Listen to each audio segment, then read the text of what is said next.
This is Ataullah Ansari और आज मैं एक टीएलएम लेकर आया हूँ जिसके द्वारा मैं आप सबको कान खराब हो गया। यहाँ से कम कीजिए ना, यहाँ से कम कीजिए, नीचे से ये धीरे धीरे बोल। हेलो, हाँ मेरी आवाज खराब है। चलिए हाँ, तो आज हम एक टीएलएम के माध्यम से शिक्षण कार्य करने वाले हैं। आप लोग ऐसा समझिए कि आप लोग स्टूडेंट हैं और हम लोग टीचर हैं, ठीक है?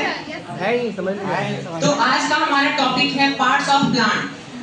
हम बाइलिंगुअल चलेंगे, ठीक है? मतलब एक भाषा में नहीं, हम आपको दो भाषाओं में समझाएंगे। जिन बच्चों को समझने में कठिनाई होगी इंग्लिश, तो उनके लिए हिंदी भाषा का प्रयोग किया जाएगा, ठीक है? इसलिए मेरा टीएलएम भी बाइलिंगुअल है, द्विभाषिक है, ठीक है? तो इसका हमारा टॉपिक है पार्ट्स ऑफ प्लांट्स, मींस पौधों के अंग। एक पौधा जो होता है मेनली उसके दो पार्ट्स होते हैं, रूट्स एंड शूट। रूट जो होता है अंडरग्राउंड पार्ट होता है, मींस धरती के अंदर पाया जाता है, और शूट जो है धरती के ऊपर पाया जाता है। तो first part of the plant is flower, that means फूल। फूल होता है सबसे सुंदर भाग। किसी भी पौधे का सबसे जो ब्यूटीफुल एंड कलरफुल पार्ट होता है वो होता है flower. What is the function of flower? इसका क्या काम होता है? Flowers help in reproduction. Flowers जो होते हैं वो रिप्रोडक्शन की प्रोसेस में सहायता करते हैं। अगर हिंदी में कहें तो फूल प्रजनन की क्रिया में मदद करते हैं, ठीक है? फूल को और क्या कहा जाता है? तो उसे कहा जाता है the most beautifulest colourful part of the plant, ठीक है? ये था एक part flower. So the next part is leaves, यानी कि पत्ते। पत्ते क्या करते हैं? इसका क्या काम होता है? What is the function of leaves? Leaves prepare food for the plants. पत्ते जो है वो पौधों के लिए खाना तैयार करते हैं। तो बच्चों, जहां खाना तैयार होता है उसको क्या कहा जाता है? That is called kitchen. So the leaves is called kitchen of the plant. इसलिए पत्तों को क्या कहा जाता है? किचन ऑफ द प्लांट कहा जाता है। And next one part is stems, that means तना। पत्ते पौधे का एक भाग होता है तना।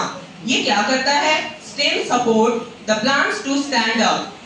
जो तना होता है वह पौधे को खड़ा रहने में सहायता करता है। जिस प्रकार, और साथ ही ये जो तना होता है वह पौधे के विभिन्न भागों को अटैच करता है, जोड़े रखता है, जैसे पत्ता, जड़ और उसके विभिन्न भागों को जोड़ने का काम करता है।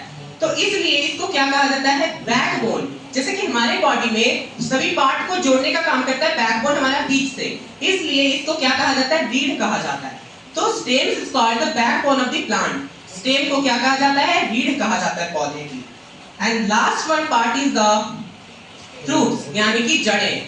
ये क्या करती है? Absorb water and minerals from the soil.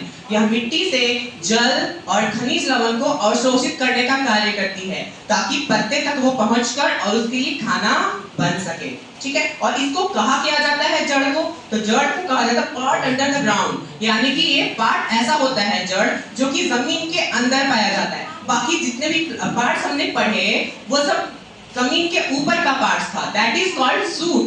और जो जड़ है एकमात्र ऐसा पार्ट होता है पौधे का जो जमीन के अंदर पाया जाता है, that's why it is called root. तो ये था आज का हमारा topic parts of plant. I hope you will get it. Thanks a lot.